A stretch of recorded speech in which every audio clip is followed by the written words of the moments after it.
Ladies and gentlemen, it's crunch time. I'm Jefferson Penrod. The clock is running, so let's go to work. First of all, it's great to be back here on Crunch Time doing this show. It's been a while, but we're good to be back, just like we're doing everything again with the Game 7 podcast. Make sure you're checking that out. It's just good to be back recording episodes, talking about everything in the sports world with you. It's what I like to be doing. That's why we're doing it again. But without further ado, let's get right into this. And in what I said yesterday was maybe one of the greatest basketball games I've ever seen, the San Antonio Spurs beat the Oklahoma City Thunder 122-115 in double overtime in Game 1 of the Western Conference Finals. Absolutely incredible game. Great moments down the stretch, and both overtime periods were just incredible. So many great plays all around. But we have to start with this. Victor Wembanyama played unbelievable. 41 points, 24 rebounds, 9 of which were on the offensive glass, and 3 blocks to go along with it in 49 minutes. I think some people were worried about how Wembanyama would look in long stretches because he was injured and then on a minutes restriction. But 49 minutes, and towards the end of that game, he looked like he had the freshest legs of anyone on the floor. So very, very good performance from Wembanyama. I mean, numbers-wise, we're talking about, Bill Russell, Wilt Chamberlain, Kareem Abdul-Jabbar, that kind of performance, both offensively and defensively. And of note, I don't know if I've really talked about this much on the podcast, but Wemby only took 2 threes, and he made one of them, that big one, to force double overtime late in the first overtime period to tie it at 108.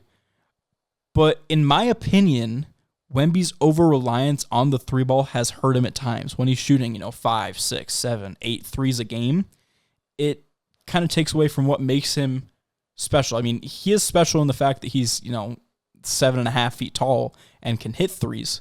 But what really makes him a great player is the fact that he is tall and lengthy, but he's also quick, which helps in the post of getting around, making post moves. So sticking to the paint and sticking to the post is what works, especially when he has smaller defenders on him, which is what Oklahoma City did for the majority of this game. And we'll get to Oklahoma City's defense here in a second, but Wemby wasn't the only Spurs player that played great. Dylan Harper played incredible. 24 points, 11 rebounds, 6 assists, and 7 steals as a barely 20-year-old rookie.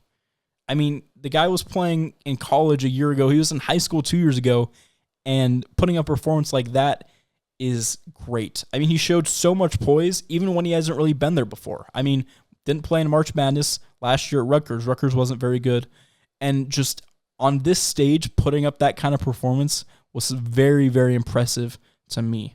And the Spurs did all of this without De'Aaron Fox. I mean, maybe that's partially why Dylan Harper and Stephon Castle, who had 17 points and 11 assists, were able to do what they did. But the Spurs stole Game 1. They stole home court advantage against the defending champs without, their big acquisition recently of De'Aaron Fox. So something to look out for with De'Aaron Fox's health when he comes back. How will that affect the Spurs offensively and defensively? Because I think defensively he's a great player that can be put onto Shai Gilgeous-Alexander. I mean, De'Aaron Fox doesn't get nicknamed as Swipa for a reason. So that's something to look out for. And then on the offensive side of the ball as well. Now, on the Thunder side of things, Alex Caruso with a very, very great game. 31 points in 32 minutes off the bench. Caruso is one of my favorite players. I actually have 2 of his jerseys, a Lakers jersey and a Bulls jersey. Maybe after the Thunder get a win and I record an episode, I'll throw it on. But he played great, made great defensive plays down the stretch, 8 3-pointers made. He looked great. Shai Gilgeous-Alexander, on the day that he won the MVP, 24 points, but only on 7 of 23 shooting, had 12 assists, but he in plus-minus, he was minus 15. And in a game where the Spurs only won by 7, that's something to think about, that your best player, the MVP, is minus 15. So where this really gets interesting scheme-wise is on the defensive side of the ball for Oklahoma City. Now, Wemby makes it hard for the Thunder, who are traditionally, but as of recently in this era, very, very good at defense. it makes it so they can't really play defense the way they want to. When Hartenstein's on the floor, the Spurs play outside in. Wemby plays from the perimeter driving, and that's very effective. But when you put a smaller defender on Wembanyama, which Oklahoma City did plenty in this game, whether that's Alex Caruso, Lou Dort, or J-Dub, the Spurs go inside out. They feed the ball down low to Wembanyama, and he either takes himself or kicks it out. So Mark Dayton and the Thunder will have to adjust for that one. But as Mike Tirico said on the call, if we really signed up for somewhere between 4 and 7 games of this series, it will be a very, very good time. Now let's go to the other side of the bracket in the Eastern Conference Finals. Game 1 between the New York Knicks and the Cleveland Cavaliers is tonight. And this will be another very interesting series. Just like how with the Spurs and the Thunder, it was kind of a case of rest versus rust, that'll be the case here. The Cavs last played on Sunday in Game 7 against Detroit, but the Knicks last played a week and a half ago. They swept Philly, and so they haven't played in 9 days, having to come back tonight. And so we'll see how that plays out between the Knicks and the Cavs. We don't really know how this matchup exactly is going to look. I'll talk about that in a second, but I just want to share one key that I think will be important for each of these teams. For the Cavs, James Harden this postseason has been very streaky. He played not good at all. He played bad in Game 7 against Detroit. Didn't really matter. The Cavs were able to get that win anyway. But the question is, sometimes he's been the number 1 option. Sometimes he's been the number 2 option. And then sometimes, like in Game 7, he's kind of been unplayable. So how will James Harden look for the Cavs here in this series? I think that's very, very important. I don't think you need him to take over games. I mean, sure, if he takes over a game and you get a win, great. But he doesn't need to put up 40 points a night to help the Cavs win the series. He needs to be efficient. I mean, he's put up 20 points, 5 rebounds, and 6 assists in the playoffs, but his splits have been not efficient at all. 41% from the field and 33% from downtown. So how will he be used, and how can he be used by Kenny Atkinson will be a very important question in this one. And then on the New York side, my question is, will Karl-Anthony Towns continue to play this point center role, quasi-Jokic style of play that he's had? I mean, he's played very, very well in the playoffs so far.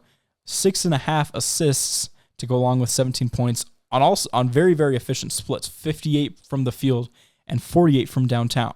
So I think he is the key. I mean, obviously, the Knicks can be great defensively down low with Evan Mobley and Jared Allen, but if Karl-Anthony Towns is able to play from the outside and pull those guys away from the paint, that opens up so much more for Brunson, Hart, and Anunoby, those players that can be very lethal at the rim. So that's something to watch. And then just generally, we don't fully know exactly what this matchup will look like. These teams played 3 times in the regular season, twice in New York and once in Cleveland, and the home team won each of those games. Kind of been a theme a little bit for the Cavs, who've only won, they've won 2 games on the road and only lost once at home this entire postseason. I mean, that Toronto series, literally the home team won every time. They won twice at Detroit. They won Game 5 and Game 7 and then lost Game 6 at home. So maybe that'll be a trend to look out for in this series. But like I said, the Knicks won twice at home. The Cavs won once at home in the regular season. But the third game at Cleveland was the only one that was played post-James Harden trade. So we don't know fully how these teams will match up as these teams are currently constructed. So add that in with James Harden's streakiness and kind of the developing style of play that the Knicks have had recently with Karl-Anthony Towns and things like that. This series, we don't really know what it'll look like, but I'm sure it'll be great. I'm excited for tonight. And those are just a couple things that I would look out for. So that's the Eastern Conference Finals preview that I have. And that will do it for this episode of Crunch Time. Make sure that you're following us. If you're listening on podcasts, if you're here on YouTube, make sure you're subscribed. Leave a like and a comment. And make sure you're following us on Instagram at Crunchtime with Jeffy for all the content that's going out there. So we will see you next time. And until then, keep watching basketball. It's great.